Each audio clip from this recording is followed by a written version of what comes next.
اعوذ باللہ من الشیطان الرجیم بسم اللہ الرحمن الرحیم وبہ نستعین وہو خیر الناصر معین۔ جیسا کہ کل مکروہات نماز کے بارے میں مسائل بیان کیے گئے تھے کہ نماز میں کون سی ایسی چیزیں ہیں جو مکروہ ہیں، آج ان چیزوں کے بارے میں مسائل بیان کیے جائیں گے کہ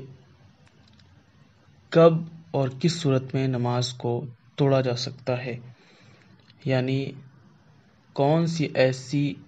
گھڑی اور کون سا ایسا وقت، کون سی ایسی چیزیں ہیں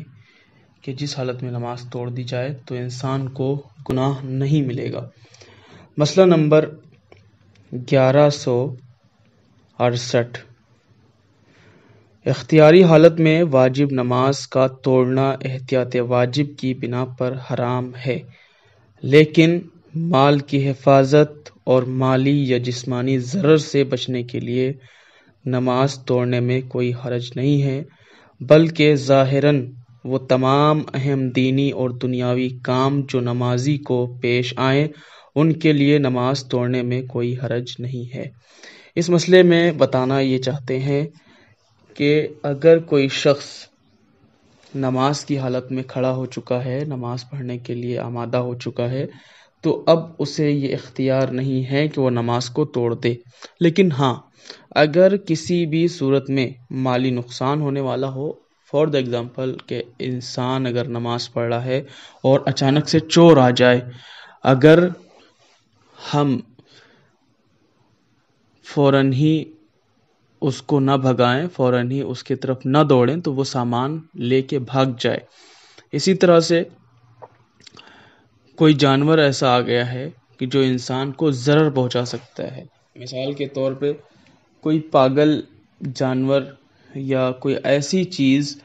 کہ جو انسان کو ضرر پہنچا سکتی ہے، مثال کے طور پر سانپ وغیرہ آ جائے نماز کی حالت میں، تو ایسی صورت میں انسان کو چاہیے کہ نماز کو توڑ دے اور ان تمام چیزوں سے بچے کہ جو انسان کو ضرر پہنچا سکتے ہیں۔ مسئلہ نمبر 1169، اگر انسان اپنی جان کی حفاظت یا کسی ایسے شخص کی جان کی حفاظت جس کی جان کی حفاظت واجب ہو، یا ایسے مال کی حفاظت جس کی نگہداشت واجب ہو اور وہ نماز توڑے بغیر ممکن نہ ہو، تو انسان کو چاہیے کہ نماز توڑ دے۔ اس مسئلے میں کہنا یہ چاہتے ہیں کہ اگر انسان اپنی جان کی حفاظت یا کسی ایسے شخص کی حفاظت کرنا چاہتا ہو، اور ظاہر ہے کہ نماز ہو یا کسی اور یا کوئی اور حالت ہو، تو اپنی جان ہو یا دوسرے کی جان ہو، وہ بچانا واجب ہے، انسان کے اوپر ضروری ہے۔ اب یہ جان بچانا بغیر نماز کو توڑے نہیں ہو سکتا، تو ایسی صورت میں نماز کو توڑے گا، پہلے جان بچائے گا، اس کے بعد۔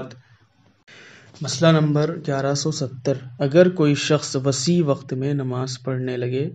اور قرض خواہ اس سے اپنے قرض کا مطالبہ کرے اور وہ اس کا قرضہ نماز کے دوران ادا کر سکتا ہو، تو ضروری ہے کہ اسی حالت میں ادا کرے،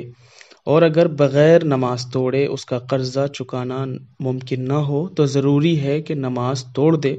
اور اس کا قرضہ ادا کرے اور بعد میں نماز پڑھے۔ اس مسئلے میں کہنا یہ چاہتے ہیں کہ قرض کی ادائیگی اتنی زیادہ ضروری ہے کہ انسان اگر نماز پڑھ رہا ہو اور اگر نماز کی حالت میں ہی وہ قرضہ دے سکتا ہو، مثال کے طور پر کہنا یہ چاہتے ہیں کہ نماز کی حالت میں اگر قرضہ دیا جا سکتا ہو، انسان کی جیب میں پیسے رکھیں اور وہ جیب میں ہاتھ ڈال کے پیسے اس کو پکڑا دے، تو اگر ایسا ممکن ہو تو پہلے سب سے نماز کی حالت میں ہی قرضہ دے دے گا۔ لیکن اگر ایسا کرنا ممکن نہ ہو، یعنی پیسے جیب میں نہیں رکھے ہیں، پیسے کہیں الگ جگہ پہ رکھے ہیں الماری وغیرہ میں، تو اس میں بتانا چاہتے ہیں کہ اپنی نماز کو توڑ دے گا اور اس کے بعد وہاں سے جائے گا اور وہاں سے پیسے لے کر کے اس قرض داں کو دے گا جس سے قرض اس نے لیا ہے۔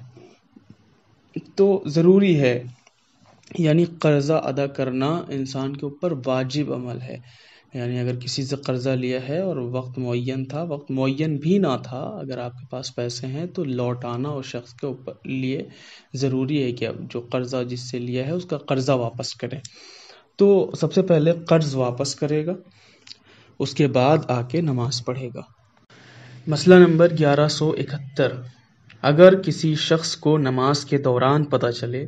کہ مسجد نجس ہے اور وقت تنگ ہو تو ضروری ہے کہ نماز تمام کرے، اور اگر وقت وسیع ہو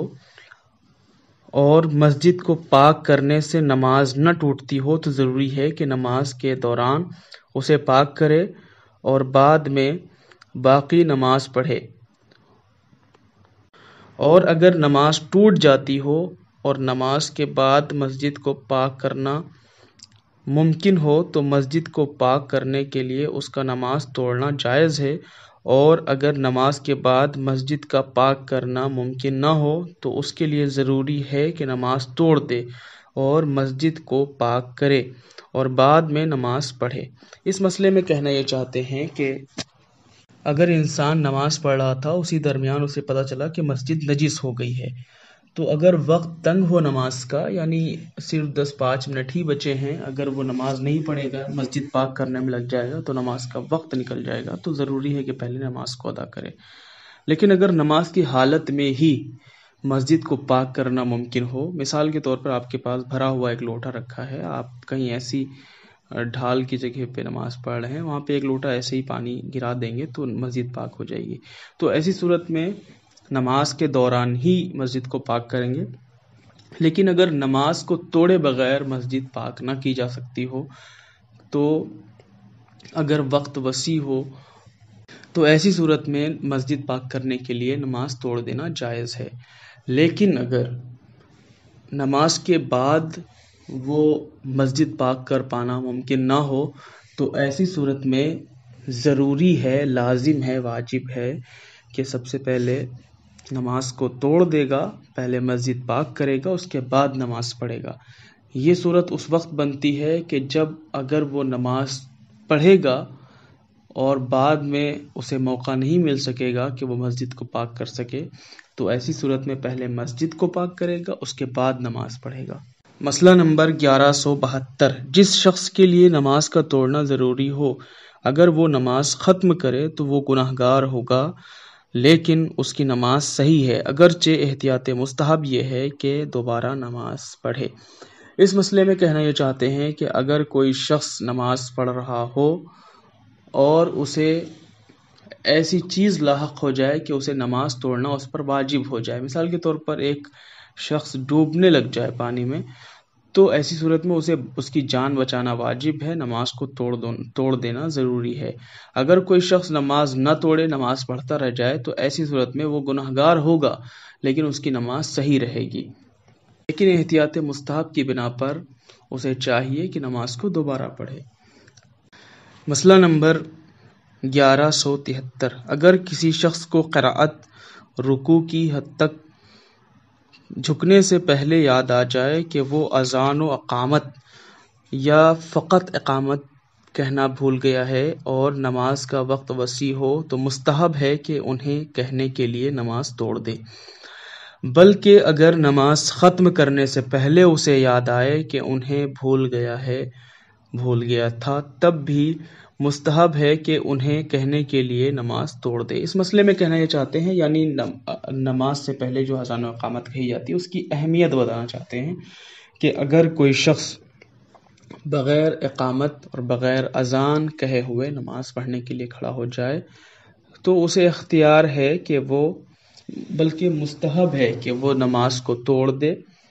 یعنی پہلے رکوع سے جھکنے سے پہلے اگر اسے یاد آ جائے تو نماز توڑ دے گا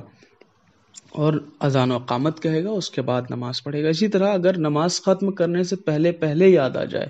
پھر بھی مستحب ہے کہ نماز کو توڑ کے نماز کو دوبارہ پڑھے، یعنی اذان و اقامت کہے اس کے بعد نماز کو دوبارہ پڑھے۔ یہ اہمیت بتانے کے لیے یہاں پہ ذکر کیا گیا ہے کہ نماز سے پہلے اذان و اقامت کی کتنی زیادہ اہمیت ہے، یعنی انسان کو اختیار ہے، اگر وہ نماز شروع بھی کر دے، نماز ختم ہونے والی بھی ہو، پھر بھی وہ توڑنے کا اختیار رکھتا ہے کہ وہ نماز کو توڑ دے، پہلے اذان و اقامت کہے پھر سے نماز پڑھے۔ لیکن ایک چیز یہاں پہ اور عرض کر دوں کہ نماز سے پہلے جو اذان و اقامت کہی جاتی ہے وہ واجب نہیں ہے، یعنی اگر کوئی شخص بغیر اذان و اقامت کے بھی نماز پڑھتا ہے تب بھی درست ہے، اسی کے ساتھ ساتھ خداوند عالم سے یہی دعا ہے کہ خداوند عالم ہم سب کو زیادہ سے زیادہ علم حاصل کرنے کی توفیق عطا فرمائے۔ وآخر الدعوانا الحمد للہ رب العالمین۔